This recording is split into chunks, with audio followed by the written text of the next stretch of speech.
खास तौर से जब से केंद्र सरकार ने एक दिल्ली के ऊपर कानून बना करके दिल्ली सरकार की शक्तियों को छीना है, तब से परिस्थितियां विपरीत हैं। और उसका सबसे जीता जागता उदाहरण है smog tower real time source apportionment study. हमने देखा कि कैबिनेट के फैसले के बावजूद एक अधिकारी ने निर्णय लेकर के और दोनों चीजों को ठप कर दिया। सरकार का कोई मतलब ही नहीं बचा। हमने दिल्ली वालों ने मिलकर पिछले 7 साल में कई कदम उठाए, लेकिन मैं 10 जो सबसे इम्पोर्टेंट स्टेप्स हम सब ने मिलकर उठाए जिसकी वजह से प्रदूषण पे असर पड़ा, मैं उसका जिक्र करना चाहूँगा। हम सब लोगों ने मिलकर किया है। सभी दिल्ली वासी, 2 करोड़ दिल्ली वासी इसके बधाई के पात्र हैं।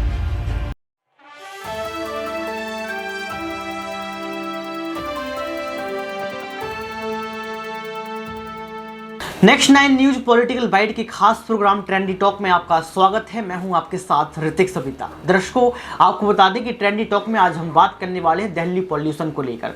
दिल्ली में प्रदूषण लगातार बढ़ता चला जा रहा है, लेकिन इसको लेकर लगातार जो है चर्चाएं हो रही हैं, बातें उठ रही हैं, सवाल उठ रहे हैं कि क्या दिल्ली के मुख्यमंत्री को सिर्फ और सिर्फ यही मुद्दा दिखता है कि वो सिर्फ भाजपा को घेरें? क्या यही मुद्दा दिखता है कि ईडी सीबीआई को घेरें? क्या केजरीवाल को यही मुद्दा दिखता है कि दिल्ली की जनता को हर बार मूर्ख बनाया जाए, उनके साथ झूठ बोला जाए, उनके साथ पक्षपात किया जाए? और ये मुद्दा लगातार ट्रेंड कर रहा है कि दिल्ली में पॉल्यूशन क्यों। अगर आप यहाँ पर सर्च भी करेंगे तो आपको पता लग जाएगा कि दिल्ली का पॉल्यूशन बहुत ज़्यादा हो गया है। और अगर हम लोग पूरी वर्ल्ड की बात करें तो उसमें सबसे पॉल्यूटेड जो सिटी बन चुकी है और जो पॉल्यूटेड प्रदेश बन चुका है वो दिल्ली ही है। लेकिन इसके बावजूद भी इस पर जो है राजनीति की जा रही है, इसको राजनीति का विषय बना लिया गया है। रिपोर्ट्स सामने आ रही हैं, रिपोर्ट्स में ये कहा गया है कि अरविंद केजरीवाल जो है यहाँ पर नाकाम साबित हो रहे हैं दिल्ली के पॉल्यूशन को लेकर। पहले आप पंजाब सरकार पर सवाल खड़े करते जब कांग्रेस की सरकार थी कि पंजाब में पराली जलाई जाती है, उसका पॉल्यूशन जो है दिल्ली तक पहुंच रहा है। लेकिन अब पंजाब में आम आदमी पार्टी की सरकार है, उसके बावजूद भी इतना पॉल्यूशन क्यों बढ़ रहा है? लोगों को सांस लेने में जो है दिक्कत हो रही है, दम घोंटू हवा चल रही है। इसके साथ साथ आपने ऑड इवन का जो एक सिस्टम चलाया है, उससे अगर फायदा हुआ है तो रिपोर्ट कहाँ है? आप किस रिपोर्ट के आधार पर ये कह सकते हैं कि ऑड इवन से फायदा होता है? हालांकि 19-20 अगर फायदा होता भी होगा तो और भी जो 19-20 लोग हैं जो लगातार जो है ऑड इवन का पालन नहीं कर रहे हैं, उनका क्या? उसकी रिपोर्ट आपके पास क्या है? क्योंकि कई बार ऐसा देखा जाता है कि आपने जितने नियम कानून बनाए वो विफल साबित हो गए। तो दिल्ली के पॉल्यूशन से कैसे बचा जाए, ये सबसे बड़ा सवाल है। आपको बता दें कि एक रिपोर्ट भी सामने आई जिस पर लिखा है चिंता, यानी कि ये चिंता का विषय है। ये ट्रेंडिंग टॉपिक पे जो हम बात कर रहे हैं पॉल्यूशन, ये इसलिए चिंता का विषय है क्योंकि इस पॉल्यूशन से बहुत सारे लोगों की मौत भी हो जाती है, लेकिन इस पर जो मौत हो रही है जवाब देने वाला कोई नहीं है। एक रिपोर्ट आपको पढ़ के बताएंगे, इसके बाद आपको तमाम मीडिया, सोशल मीडिया पर क्या चल रहा है उस पर हम चर्चा करेंगे और आपको बारीकी से बताने का प्रयास करेंगे। दर्शकों, आपको बता दें कि दिल्ली देश भर में सबसे प्रदूषित शहर हो गया है। प्रदूषण की वजह से बन रहे मेडिकल इमरजेंसी के हालात। आपको बता दें कि देश की राजधानी दिल्ली में प्रदूषण का कहर जारी है। शुक्रवार को फिर दिल्ली देश भर में सबसे प्रदूषित शहर के रूप में दर्ज की गई है। दिल्ली में सुबह प्रदूषण का औसत स्तर 435 दर्ज किया गया था। 33 इलाकों में जो है यहाँ पर आपको बता दें कि जो AQI गंभीर श्रेणी में दर्ज किया गया, जबकि 4 इलाकों में बेहद खराब स्तर का दर्ज किया गया है। राजधानी में गंभीर श्रेणी में चल रहे हवा की गुणवत्ता के कारण आंखों में जलन, आंखों से पानी आने लगे हैं, जो है गले में खराश होने लगे हैं, खांसी, सांस लेने में दिक्कत, वायरल फीवर जैसी मेडिकल इमरजेंसी के हालात बन गए हैं। पर्यावरण मंत्री गोपाल राय ने कहा कि ग्रेफ 4 को सख्ती से पालन कराने के लिए 6 सदस्यीय विशेष स्टॉक फोर्स का गठन किया गया, यानी कि सदस्यीय विशेष स्टॉक फोर्स का गठन करने की यहाँ पर बात चल रही है। इसके साथ साथ आपको बता दें कि दिल्ली के विशेष सचिव इस विशेष टास्क फोर्स का नेतृत्व करेंगे, ये बात कही गई है। आपको बता दें कि इतनी सी बात कहने के बाद गोपाल राय गायब हो जाते हैं। आपको बता दें कि यहाँ पर तमाम बातें ये निकलकर सामने आई हैं कि अगर गोपाल राय इस बात को बोल रहे हैं तो क्या बोलते बोलते पॉल्यूशन को ख़त्म कर देंगे? क्योंकि देखो सर्दियाँ निकल जाएंगी, सर्दियों का थोड़ा सा मौसम चेंज होगा, थोड़ा बदलाव होगा तो दिल्ली अपनी बेहतर स्थिति पर आ जाएगी। और हर बार अरविंद केजरीवाल की पार्टी यही करती है, तमाम नेता यही करते हैं। तो पहले आपको गोपाल राय को सुनवाते कि पॉल्यूशन पर वो क्या कुछ कहते हैं। तो फिर तो मुश्किल इम्प्लीमेंट कराना। देखिए, परिस्थितियां विपरीत हैं, आप सबको पता है। खास तौर से जब से केंद्र सरकार ने एक दिल्ली के ऊपर कानून बना करके दिल्ली सरकार की शक्तियों को छीना है, तब से परिस्थितियां विपरीत हैं। और उसका सबसे जीता जागता उदाहरण है smog tower real time source apportionment study. हमने देखा कि कैबिनेट के फैसले के बावजूद एक अधिकारी ने निर्णय लेकर के और दोनों चीजों को ठप कर दिया। सरकार का कोई मतलब ही नहीं बचा। जिन जिन तर्कों के आधार पर स्मॉग टावर और रियल टाइम सोर्स अपोर्समेंट स्टडी को ठप किया गया था, वो सारे तर्क, सारे अध्ययन, सारा एक्सपीरियंस एक तरफ हो गया। सुप्रीम कोर्ट का आदेश आते ही वो खोल दिया गया। तो मतलब कि वो तो इंटेंशनली बंद किया गया था, उसका कोई लॉजिक नहीं था। तो ये विपरीत परिस्थिति है, लेकिन इन विपरीत परिस्थितियों में हमारी कोशिश क्या है, जितना ज्यादा से ज्यादा जो है हम पहल कर सकते हैं, काम कर सकते हैं, योजनाओं को लागू करा सकते हैं, उसके लिए सरकार पूरी ताकत के साथ जो है वो काम कर रही है। मुख्यमंत्री जी का यही निर्देश है कि सभी मिनिस्टर्स अपने तरफ से सारा एफर्ट करें। जो जो अधिकारी कोऑर्डिनेट कर रहे हैं, सहयोग कर रहे हैं, उनके साथ मिल करके हम ग्राउंड पे उतरेंगे। नहीं, स्मॉग टावर और रियल टाइम का तो संज्ञान जो है सुप्रीम कोर्ट ऑलरेडी ले चुका है और उसके बाद ही उसने आदेश दिया और उसके बाद ही उसके संचालन के लिए डीपीसीसी के लोग अब काम कर रहे हैं। अभी जो है हमारी कोशिश ये है कि सबको ले करके हम काम करें।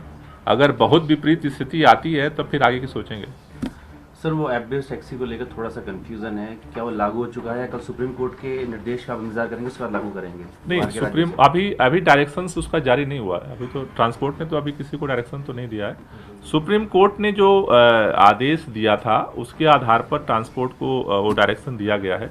कल उसमें चूंकि उसको लेकर के कई क्वेश्चन है, खासतौर से सीएनजी को लेकर के, तो चूंकि उसमें उतनी ही लाइन लिखी है, तो कल हमें उम्मीद है कि डिटेल डायरेक्शंस उसमें क्लियरिटी सुप्रीम कोर्ट की तरफ से आ जाएगी, उसके बाद फिर डायरेक्शंस करेंगे। आज सर आपको वो प्रपोजल आने वाला था जो विस्तृत प्रस्ताव आईआईटी कानपुर क्लाउड सीडिंग जो आर्टिफिशियल रेन को लेकर, क्या वो आया है और उसमें क्या कुछ? नहीं, अभी तक नहीं आया, उन लोग तैयार कर रहे हैं, आएगा तो आपको सूचित करेंगे। सर, पिछले दिनों में क्या दिल्ली में भी, क्योंकि आउटर दिल्ली में किसान रहते हैं, कुछ कैसी घटनाएं दिल्ली में भी देखी गई जहाँ पर पराली जल रही है और हैं देखी गई है, तो कितना जुर्माना हुआ है, कितने लोगों की गिरफ्तारी हुई, कुछ इसका डेटा लगा? दिल्ली के अंदर तो बहुत नॉमिनल है, मतलब इक्का दुक्का, वो भी खास तौर से जो हरियाणा के बॉर्डर हैं जहाँ पर वो कन्फ्यूजन रहता है कि खेत इसमें है या हरियाणा में है, क्योंकि वहाँ तो बायोडिकम्पोजर का छिड़काव लगातार चल रहा है। जहाँ जहाँ हमने किसानों से पहले ही फॉर्म भरवाए थे, जिन जिन किसानों ने फॉर्म भरे हैं उन सारे जगहों पे छिड़काव का काम निरंतर चल रहा है। गिरफ्तारी और एफआईआर की घटना अभी तो यहाँ पे तो सुना आपने यहाँ पर गोपाल राय को सुनने के बाद आपको पता लग गया होगा कि सफाई देते हुए नजर आए हैं। लेकिन आपको बता दें कि दिल्ली पॉल्यूशन को लेकर लगातार चर्चाएं चल रही हैं और इस पर अरविंद केजरीवाल भी बोले हैं। अरविंद केजरीवाल ने पॉल्यूशन को लेकर छोटा सा बयान दिया। हालांकि जब रैली करते हैं तो बड़े बड़े बयान देते हैं, 30-30, 40-40 मिनट की प्रोग्राम कर देते हैं, 30-30, 40-40 मिनट की जो है बयानबाजी कर देते हैं। लेकिन जब बात जनता के मुद्दे की आती है तो अरविंद केजरीवाल को साफ सूख जाता है। अरविंद केजरीवाल क्या कुछ कहते हैं दिल्ली पॉल्यूशन को लेकर, इस रिपोर्ट को देखिए। पार्टी की सरकार बनी है, हम सब लोगों ने मिलके दिल्ली में प्रदूषण से निजात पाने के लिए कई उपाय किए हैं और काफ़ी मेहनत की है, और उसका नतीजा ये हुआ है कि भारत सरकार का नेशनल क्लीन एयर प्रोग्राम है, NCAP, भारत सरकार का इंडिपेंडेंट हो गया एक तरह से।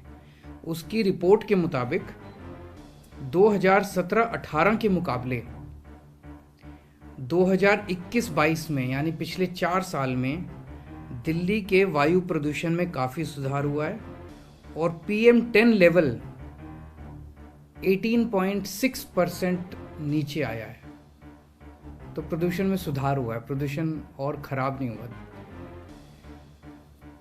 इस बारे में अब हमने दिल्ली वालों ने मिलके पिछले 7 साल में कई कदम उठाए, लेकिन मैं 10 जो सबसे इम्पॉर्टेंट स्टेप्स हम सब ने मिलके उठाए जिसकी वजह से प्रदूषण पे असर पड़ा, मैं उसका जिक्र करना चाहूँगा। हम सब लोगों ने मिलके किया है, सभी दिल्ली वासी, 2 करोड़ दिल्ली वासी इसके बधाई के पात्र हैं। सबसे पहले दिल्ली में पहले आप जानते हैं कि बिजली खूब जाया करती थी। जब बिजली जाती थी तो जनरेटर चलते थे तो पोल्यूशन होता था डीजल का। जब से हमारी सरकार बनी है हमने दिल्ली में 24 घंटे बिजली की सप्लाई कर दी, तो अब जनरेटर चलने बंद हो गए। इस एक कदम की वजह से इतना पोल्यूशन कम हुआ है। दूसरा, दिल्ली में 2 थर्मल पावर प्लांट थे, इनसे महीन महीन वो फ्लाई ऐश जो होती है वो निकलती थी और उसकी वजह से काफ़ी पोल्यूशन।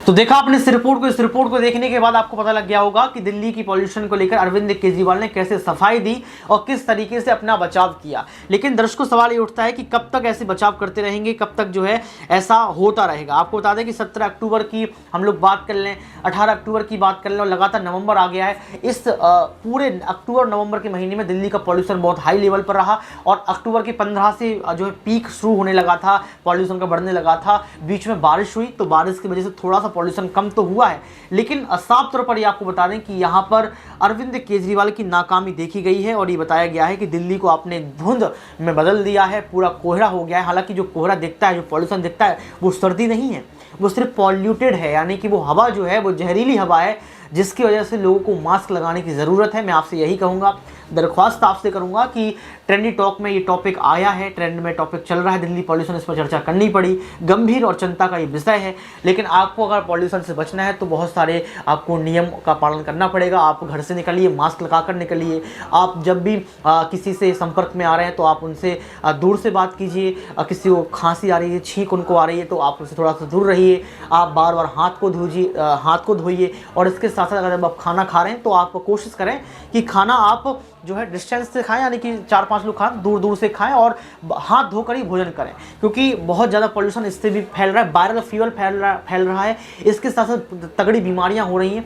तो दिल्ली पॉल्यूशन को लेकर अरविंद केजरीवाल की जो राय है, गोपाल राय ने जो अपनी रिपोर्ट में बताया, उसको आप कैसे देखते हैं, आप इसको कमेंट बॉक्स में जरूर बताएं। आज के इस खास प्रोग्राम ट्रेंडी टॉक में बस इतना ही। देखते रहिए नेक्स्ट 9 न्यूज़ पॉलिटिकल बाइट।